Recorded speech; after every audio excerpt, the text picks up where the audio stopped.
যে শহর কোনোদিন কারো জন্য থেমে থাকে না, সেই নিউ ইয়র্ক থেমেছিল একজন বাংলাদেশির বিদায়ের দিন।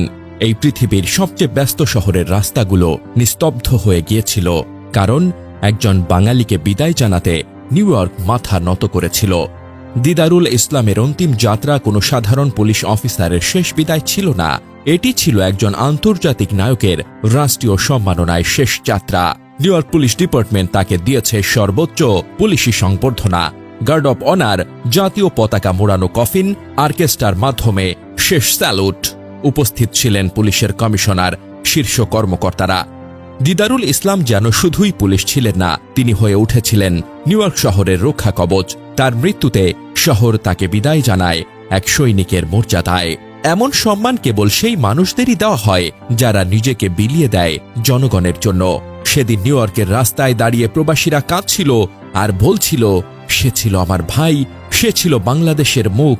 আজ নিউ ইয়র্ক তাকে বুকে টেনে নিয়ে বলছে, বাংলাদেশ, আমরা তোমার কাছে ঋণী। দিদারুল ইসলাম প্রমাণ করেছেন, বাংলাদেশি পরিচয় শুধু ভিসার কাগজে থাকে না, সেটা জল জলে হয়ে ওঠে সাহস, ত্যাগ আর সম্মানের আলোয়।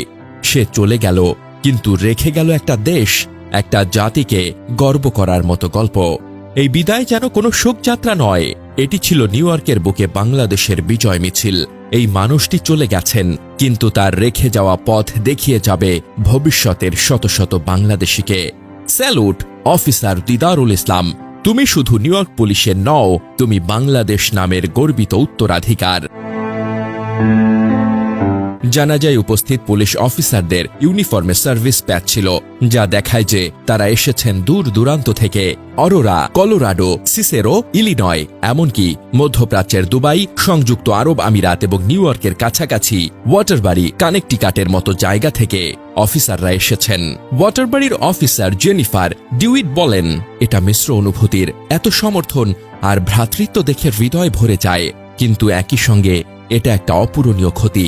আমরা আমাদের পরিবারের একজন সদস্যকে হারিয়েছি। ৪৭তম প্রিসেন্টের সহকর্মী অফিসাররা, যেখানে দিদারুল নিয়োজিত ছিলেন, মসজিদের সামনে শ্রদ্ধায় দাঁড়িয়েছিলেন। সকাল ১০টার দিকে ইসলাম পরিবার মসজিদে পৌঁছালে তাদের সম্মান জানানো হয়। গভর্নর ক্যাথি হোঁচুলো জানাজায় বক্তব্য দেন। তিনি বলেন, পবিত্র কুরআনে বলা হয়েছে যে একটি জীবন বাঁচায় সে যেন সমগ্র মানবজাতিকে বাঁচায়। এই অফিসার অসংখ্য জীবন বাঁচিয়েছেন। তার বক্তব্যে দিদারুলের ত্যাগ ও সেবার মহিমা তুলে ধরা হয়। মেয়র এরিক অ্যাডামস দিদারুলকে একজন অনুকরণীয় পুলিশ অফিসার এবং নিউ ইয়র্কের নাগরিক হিসেবে প্রশংসা করেন।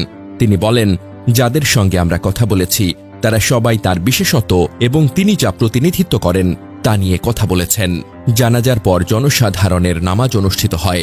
মসজিদটি বহুতল হলেও এত বিপুল সংখ্যক মানুষের জন্য যথেষ্ট ছিল না। ফলে মুসল্লিরা রাস্তায় নামাজের মাদুর বিছিয়ে মক্কার দিকে মুখ করে নামাজ আদায় করেন।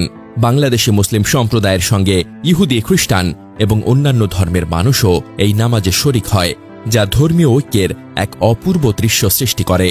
নীরবতার মধ্যে ডিটেকটিভ ইসলামের কফিন একটি সম্মান গার্ডের মাধ্যমে সব জানে নিয়ে যাওয়া হয়। তখন প্রবল বৃষ্টি শুরু হয়, ৩টি ট্রাম্পেটে ট্যাপস বাজানো হয় এবং ৪টি হেলিকপ্টার ফ্লাই বাই করে।